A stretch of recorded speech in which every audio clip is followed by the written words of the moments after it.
Good morning, everyone, and welcome to another edition of our Unbridled Leadership Lab. So super excited to have you here today. We do these every month, so please do register and come along to any of the other ones that you want to. Let me just start sharing my screen and let's get going. So today's topic is the 3 mistakes leaders make that unintentionally destroy team dynamics, and how to create game-changing teams instead. It's obviously a topic that's resonated with quite a lot of people because we had about 60 people, as I said, sign up for today. So very excited about that. Let's just start. So what are we going to do for the next sort of 45 minutes? Any of you who have met me before know that a lot of my work is inspired by nature. So we're really going to unpack really how some of nature's wisdom can help us discover and be applied to creating and improving team dynamics in our business.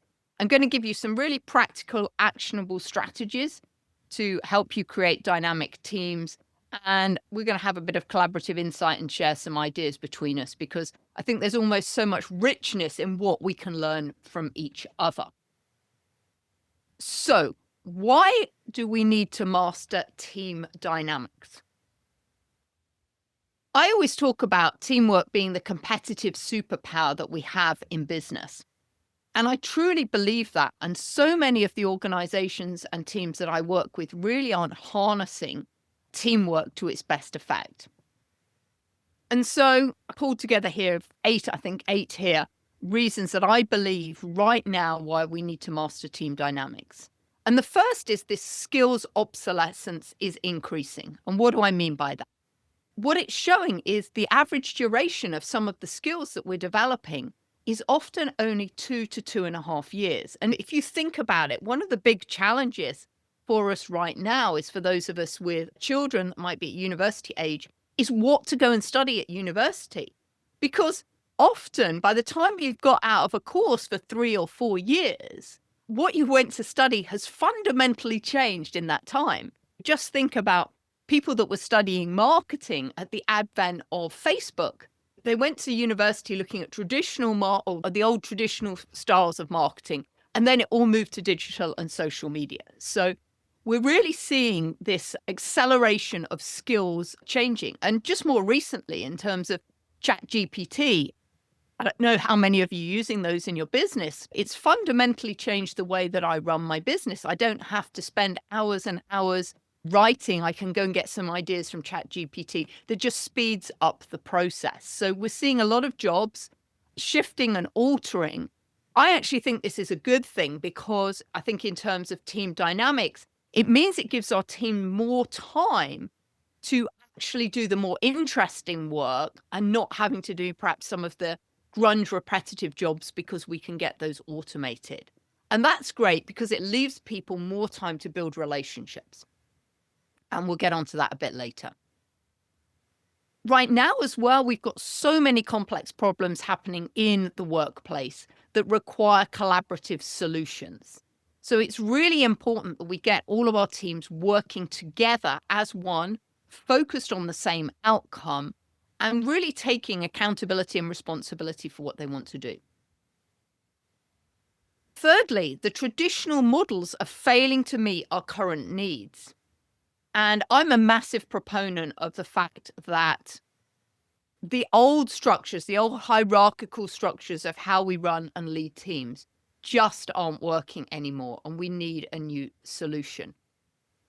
So this is why I'm saying the traditional models are failing. And this is why teams need new frameworks for success and this continual need for reinvention. I've just recently been studying and being trained to become a reinvention practitioner. And the reason I did that was some of the latest stats I came across were that 20% of businesses are reinventing themselves every single year. So we know that our teams are looking for stability and certainty, and yet we're living in an environment where things need to continually change. So how do we help our team members navigate that change continually?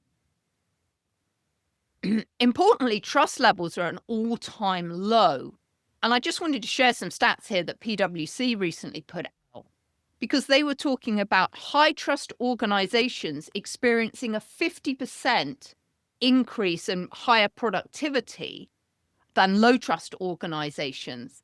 And also these higher trust organizations retain top talent 76% more effectively. So this is the difference between having low and high trust in your organization. And then just to top it all, the latest Gallup statistics on the state of the workplace show that only 10% of UK team members are highly engaged, which means that 90% of your workforce aren't working at their optimum capacity. And indeed, of those 90%, 13% actually actively sabotaging your business.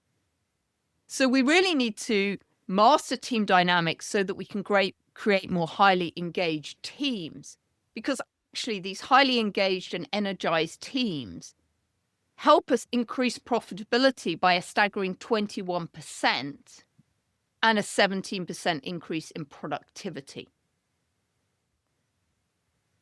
The other fundamental underpinning thing for me on team dynamics is that team members want to be connected to a purpose.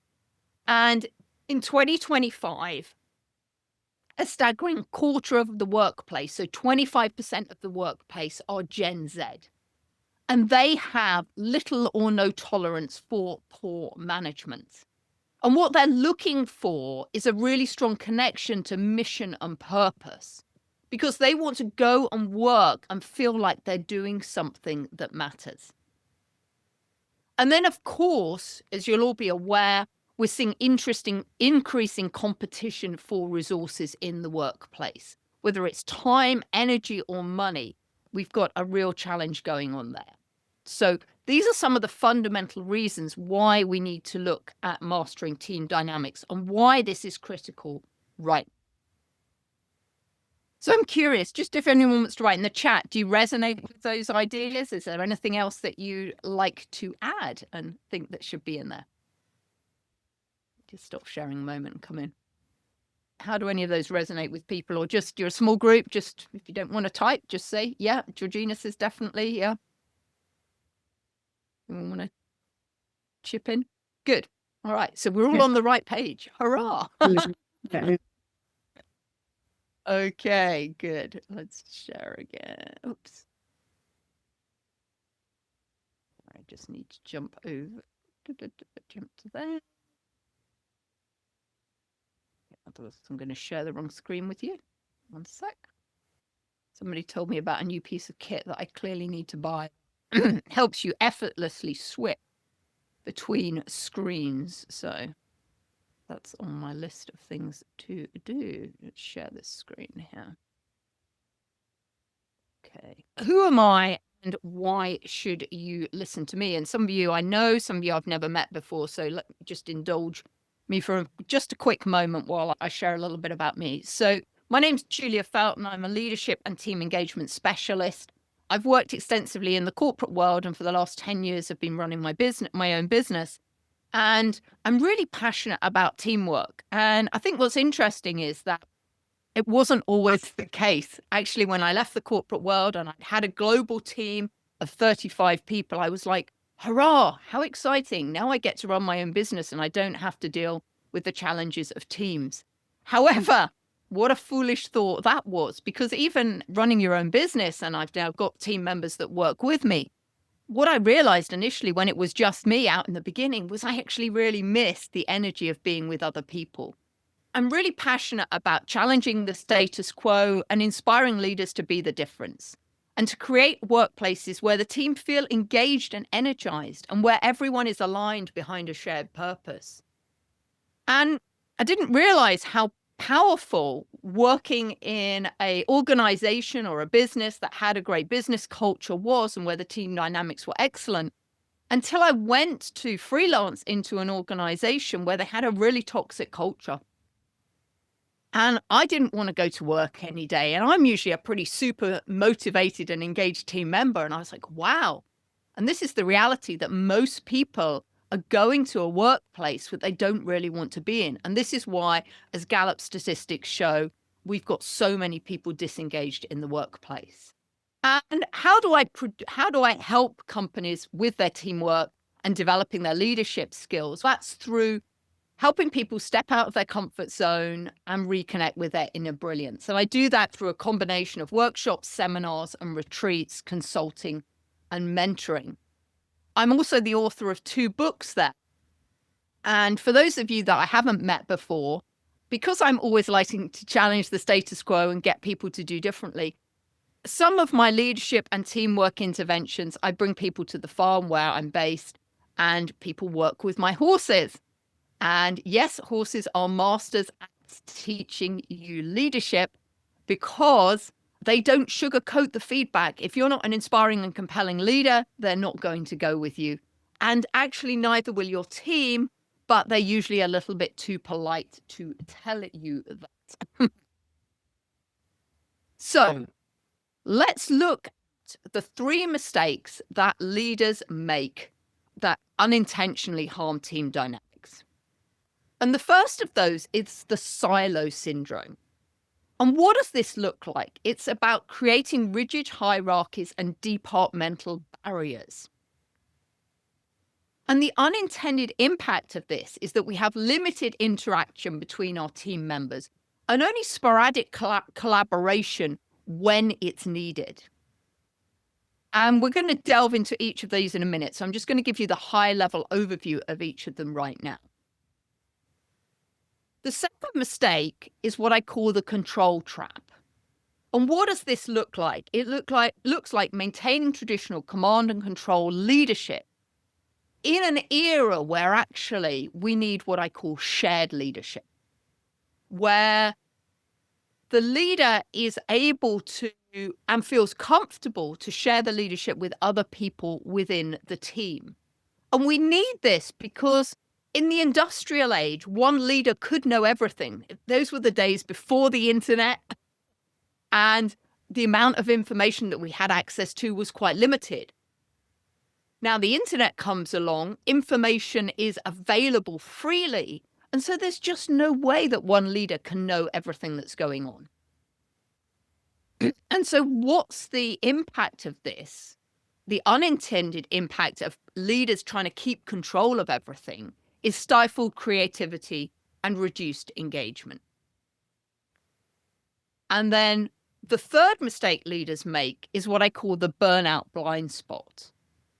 And what this looks like is it's about ignoring the natural rhythms that happen in business and ignoring our team's well-being. And we know one of the biggest challenges for leaders right now is this balance of how do you balance team well-being with performance. So it's this fulcrum that you're trying to balance between getting the business results, but also ensuring that our team members are working effectively and we're caring for their well-being.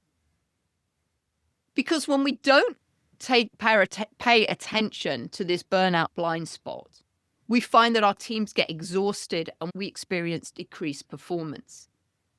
And it's really insidious. This can really sneak up on us and we don't even know. And from my own experience, when I was in the corporate world and working at Deloitte, actually as a management consultant there, I actually was brought into the company to create a business division, which I grew to be the global market leader.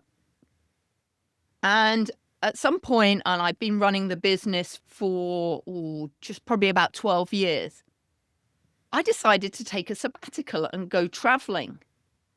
It was on the first day of that sabbatical when I finally stopped. I was actually on a ranch in Colorado and I was sitting on the deck on a swing seat and had just stopped and done everything that I finally realized I was burnt out. And I hadn't known to that point. And so often this is what we see. We ignore the natural rhythms and we keep going and going until the point that we get burnt out. So let's look a little bit at these mistakes in a little bit more detail. Mistake number 1, the silo syndrome. So just like a herd of horses needs to move as one unit to survive, our business teams need to seamlessly collaborate. Yet in many organizations, we unknowingly create these barriers that fragment teams.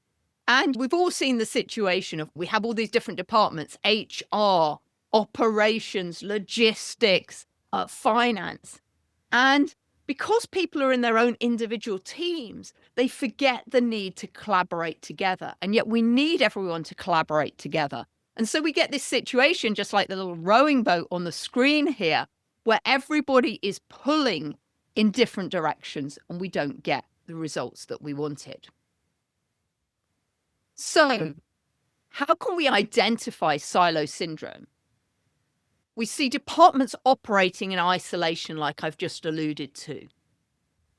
The thing that we also see is this information hoarding. How many of you have come across that in your organizations or businesses where one team's got a piece of information, but they decide not to share it with everyone else? And that's because we've got a lack of cross-functional communication. And teams get focused solely on their own goals. And this is one of the challenges in some of the metrics that we have in place in business, where each team is so wedded to the results of their own individual department, often sometimes because bonuses are reliant on success and meeting budgets with their own individual teams, that they don't think about how can we work together, because actually the business success is the overall business succeeding. And if one department does that at the expense of another, then actually we're not really meeting the business goals. So what I'd love to see actually within organizations is some focus on collaborative goals as well for the whole organization. And a limited understanding of other departments' challenges, and actually how by hoarding information, we can actually stop another department being able to do their job. So what are some of the hidden costs of this silo syndrome? They are reduced organizational agility, duplicated effort, missed opportunities for innovation, lower employee engagement, and decreased customer satisfaction. Because I'm sure many of you have been a customer where you're trying to get something sorted and the customer representative goes, "It's not my department. I can't do anything about that." And you just get so frustrated. I had a situation recently with my mobile phone company where I changed mobile phones. And it didn't tell me that if I went for an eSIM, which I thought was being very environmentally friendly, it would terminate the service immediately. So I spent a long time with the customer service teams trying to get my phone reinstated. And they were like, "Oh, it's not my department. I can't do anything." And it was just so frustrating as a consumer.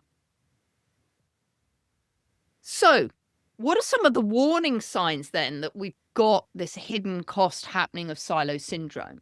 We might see it in what we typically call the us v them mentality, or me versus we mentality, where people don't share anything and it's all about me and my team, and it's very ego driven rather than ecosystem driven. We're seeing minimal cross-departmental meetings. We're seeing a resistance to helping others.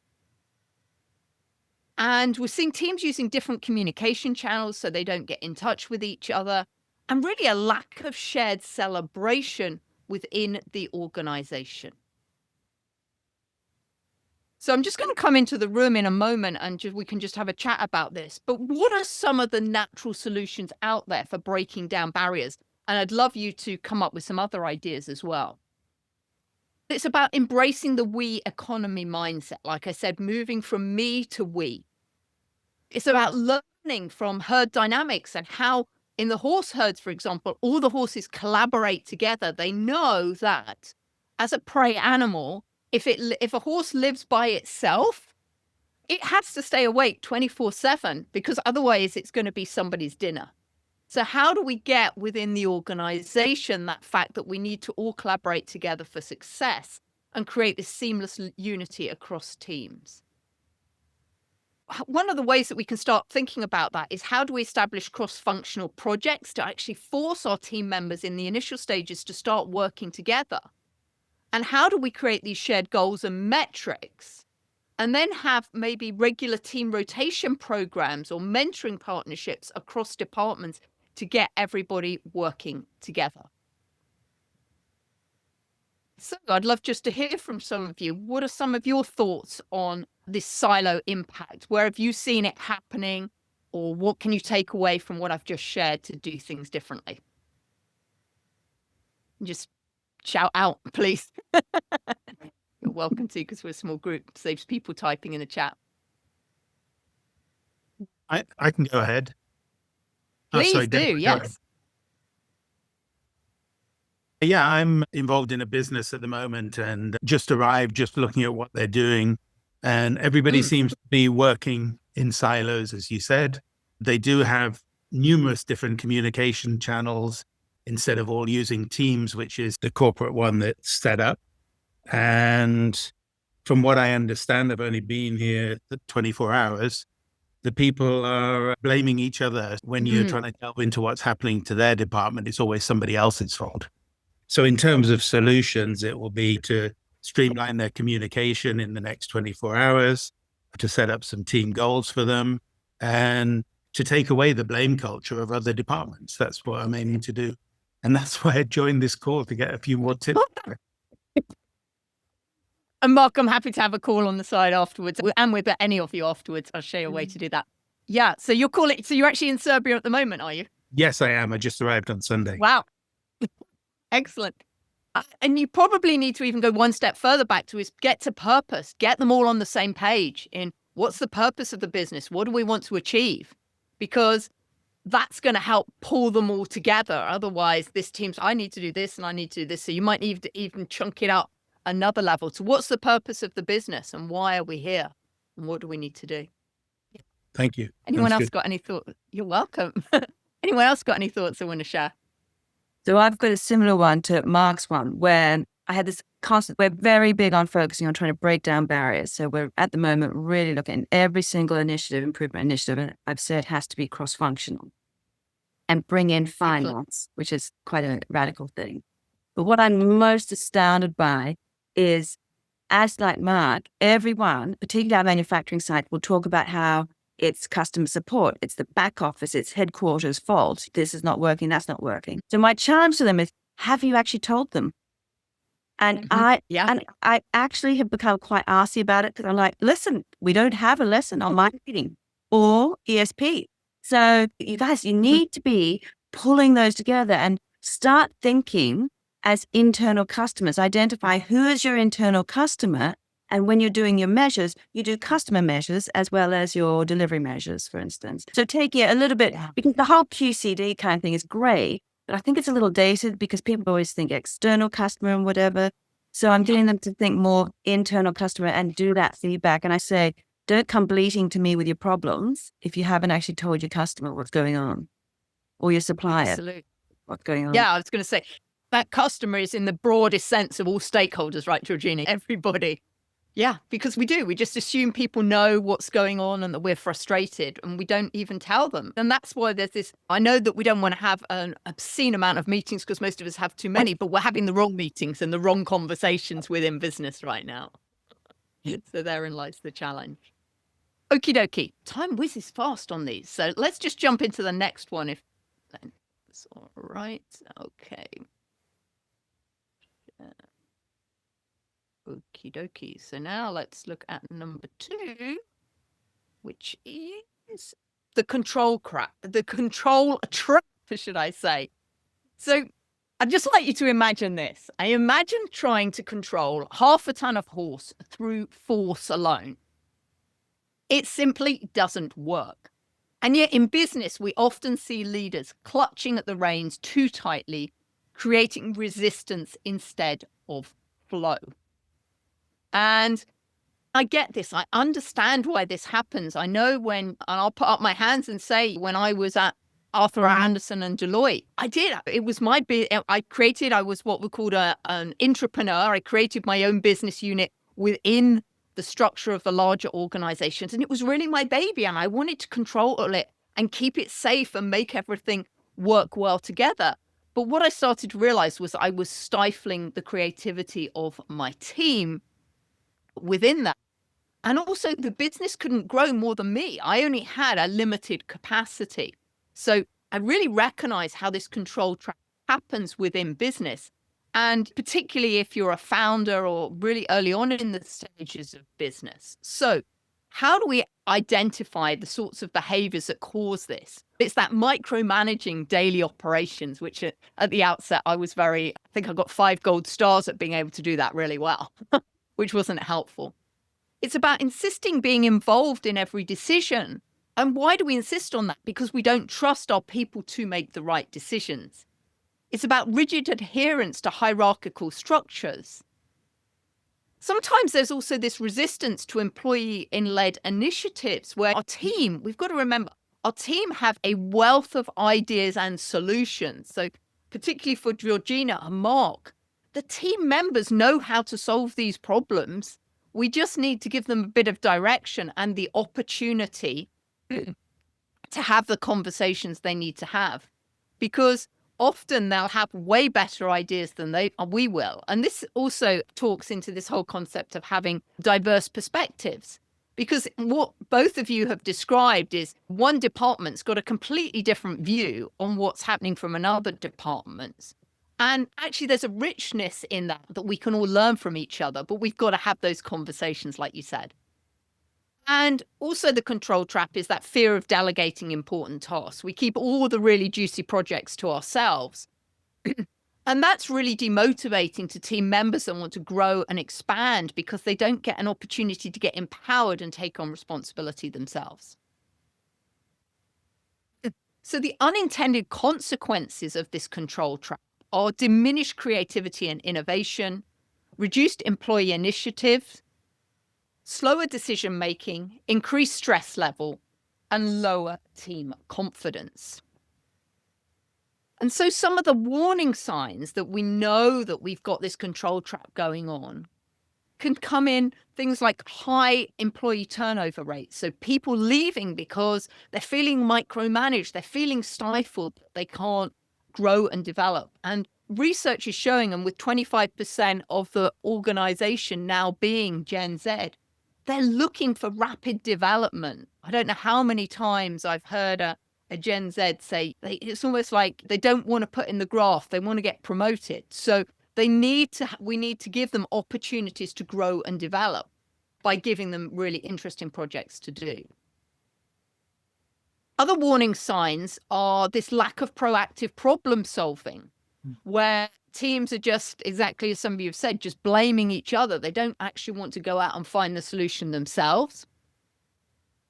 There's minimal input from team members because often team members aren't feeling psychologically safe to share what's going on. So they're like, I'm not going to put up an idea because it just gets shot down every time. Nobody listens to me. So team members feeling like they don't have a voice. It can also come from excessive reporting requirements and meeting overload.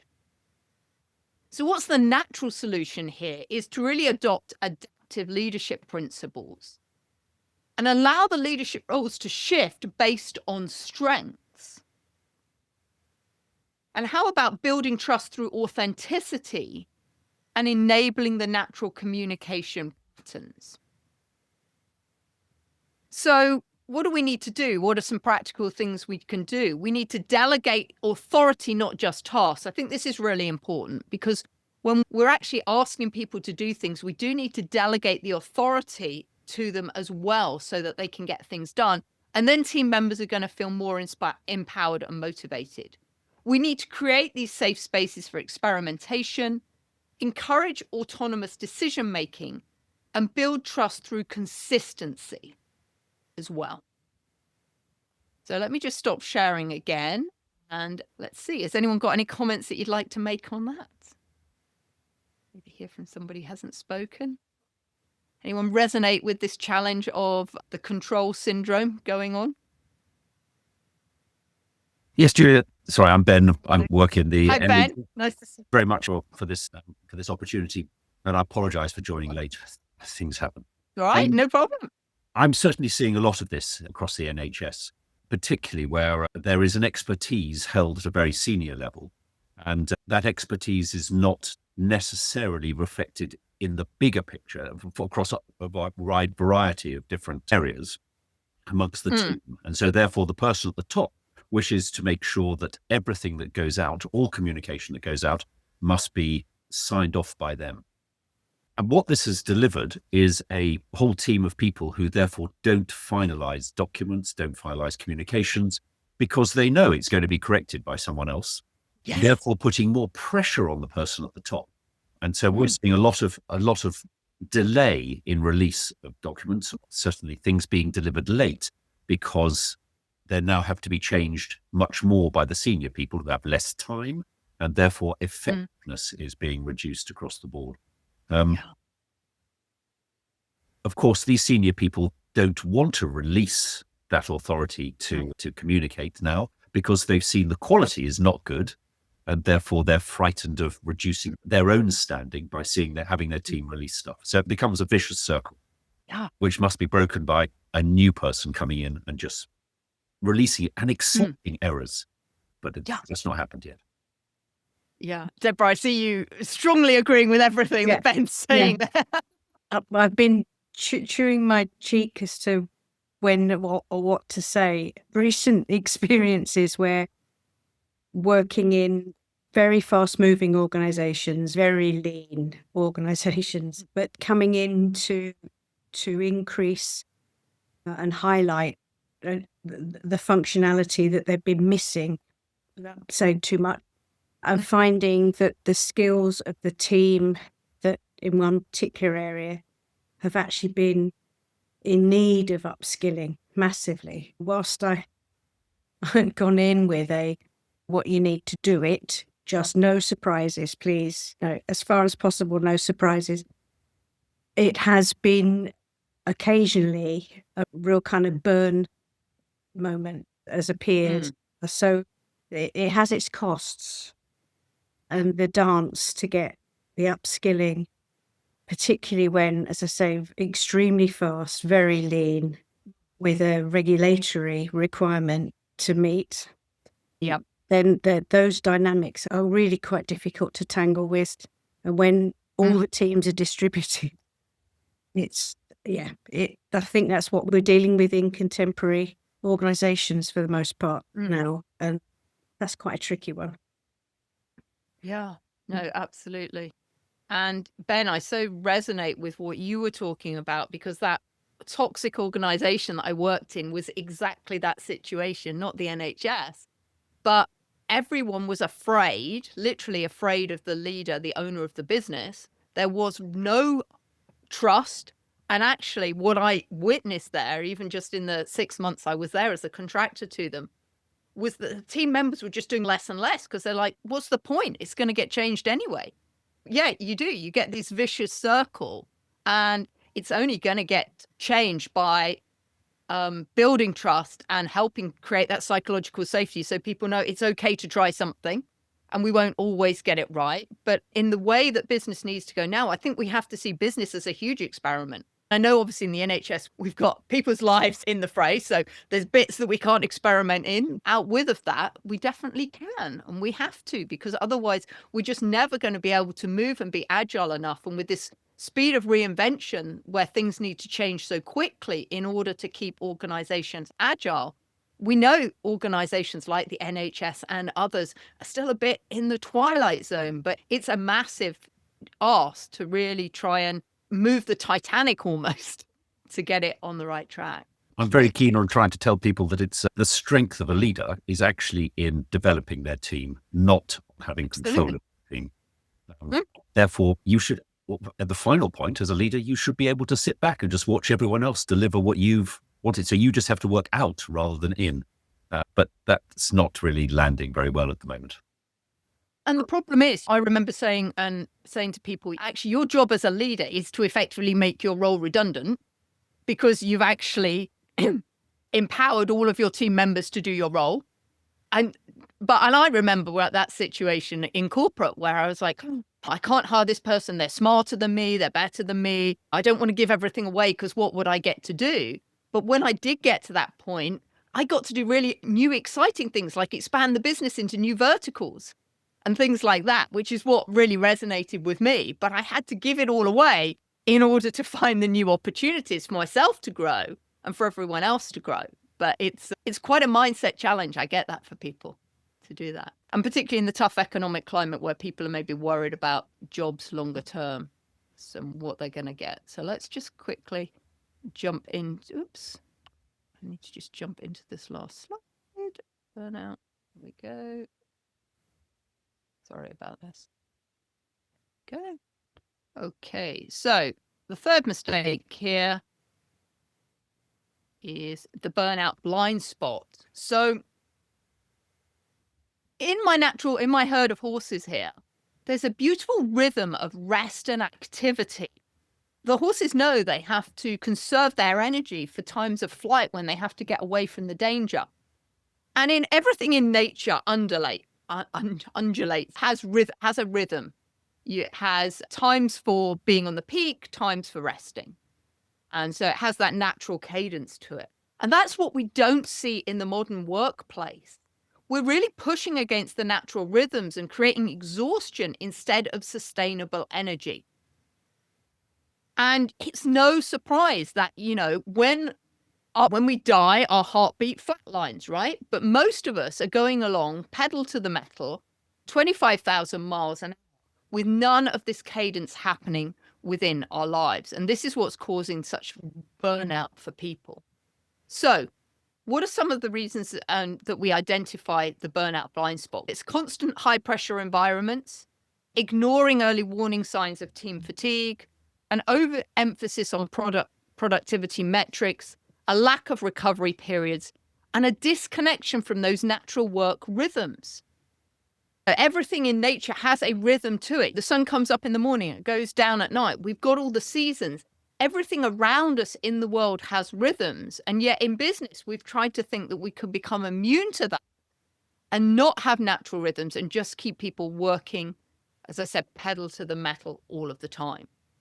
And the damage of this is that we get decreased team creativity, higher error rates, increased conflict, lower engagement levels, and compromised decision-making.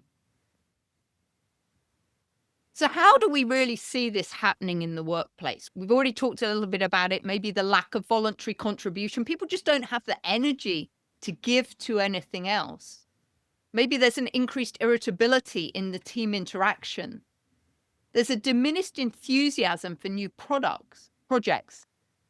Maybe reduced attendance at team events and a reduced quality of work. So the natural solution is to create sustainable team energy. And this is about respecting the natural cycles of work and rest, ensuring our team members take vacations. And that's a big problem, actually. There's a lot of people that are just so busy, they're not even taking their annual vacations. And there have been companies in the US that are actually paying people to take their vacations because they know it's so important. And it all comes down to modeling healthy boundaries about what we can and can't do and building resilient team practices. So some things that you can do to implement this back in the workplace is create positive feedback loops to let people know how they're doing and get feedback on what's going on. This is about having continual one-to-ones with your team members so we really understand what's going on with their workload. So many of the people I coach, middle managers, I find are particularly in a stressful position here. Because of the lack of collaboration, they're getting work coming in from loads and loads of different people, and none of them are brave enough to say no. And then they're just drowning in all the work that they've got. So we've got to ensure that we build recovery positions for them. You think about business a little bit like a sport. An athlete doesn't keep training all the time. They have periods of rest and relaxation, and they have a cadence. So we need to think about that in business as well. We need to establish clear boundaries, encourage independent thinking, and remove any unnecessary rules that drain their energy. Okay. I'm very conscious that we're at the end of time, so my apologies for that. So yeah, no problem, everyone. Thank you for joining us. So let me stop sharing here for a moment. So how does that resonate with anyone? Okay, cool. Say something, David. You look like you are. I find this quite interesting because in the area that I work within the NHS England, which is the administrative side of the policy part of the NHS, I don't see this at all. And maybe I've got a blind spot to it. I accept that. I don't see All burnout right. as an issue. It's much more about what time off that people are entitled to and taking that. And that's all fine. And I think that's just right. Of course, on the other side, the client delivery or the patient services side, we're seeing a lot more of that, where people are emotionally involved in their jobs, their careers, making sure they deliver, and the stress they're on, not only externally put upon them, but it's internal as well. I can't leave my patient like this, knowing that the next shift is short-staffed, for instance, or doing much more than they're really capable of doing. And that builds tiredness and errors, and we're seeing this play out across all areas of the NHS. Yeah. So I think there's a slight dichotomy here, and I don't have a business understanding. So if in the business world, where you've got both stakeholders and financial drivers, those sort of things are not probably the same that I'm seeing from our public organisation. But I'd be really interested to hear about how that is driving stress in the team. If I can just share, I've done a lot of coaching with the NHS in middle managers, and I think they would disagree. They're always telling me how stressed and burnt out they are. So it is quite interesting to see that. And people within the NHS super dedicated to what needs to get done and going the extra mile and keep going the extra mile. So it's quite interesting. I think people have a different understanding of the stress. And I don't think that in the central bodies there is the same level of stress that I'm seeing both in private organizations, in business, or on the front line. The stress that I see is really light, but it affects people in different ways. So it's much more than they may have had last year. And therefore they perceive it as being a huge amount of stress. And we are losing people to stress, either temporarily or fully, but I'm not sure it's the same. We would have the same understanding of stress that you might have seen in other organizations. Yeah. Now, can I just jump in? I please. Go to health warning, excuse the pun, but I have a slight problem with that comparison where sort of say one person's stress is worse than someone else's stress, because everybody has their own stress triggers. Now, I do a lot of work with back office functions, and you would think, come on, what's your biggest problem? Like in a finance team, you got to do your monthly close of books, and it comes every month. So you just put in the hours, and you think that's not the same as saving someone's life. Or in my husband's case, he's a barrister and he's trying to get sort of someone who he thinks is innocent off from a life sentence. But they are different levels of stress, and you get a lot in the back office functions. They get undermined and under-focused on. And so the stress they had there is that repetitive click, tick, tick, ticking away, where they just become completely disengaged. And that's why you get so many of the back office functions just going to the point that I made earlier and that Mark alluded to as well, and that they go, this is not working, I'm not going to do it again. This is working, I'm not going to do it again. And I have an experience with the NHS where in the procurement team in the transactional areas, when they review the bid, they are stressed and they don't look at the common sense, but they're told nothing compared to saving a life. And I just think you have to be so super careful on what is deemed as stress and how those areas function. I do have the blind spot. Sorry, we didn't mean to beat you up, Ben. And of course, stress is different for everyone, right? What is stress for one person isn't for somebody else. So that's what also makes it more difficult. It's not like there's this line and when we're above it, then we're stressed, and when we're below it, we're not. Those lines are at different levels for everybody, depending on what's going on in their life and everything else, which is what makes this such a challenging topic to discuss. I'm conscious we're at time. I just want to share this one last thing with you to give you something to think about, because obviously the solution here is to create a game-changing team.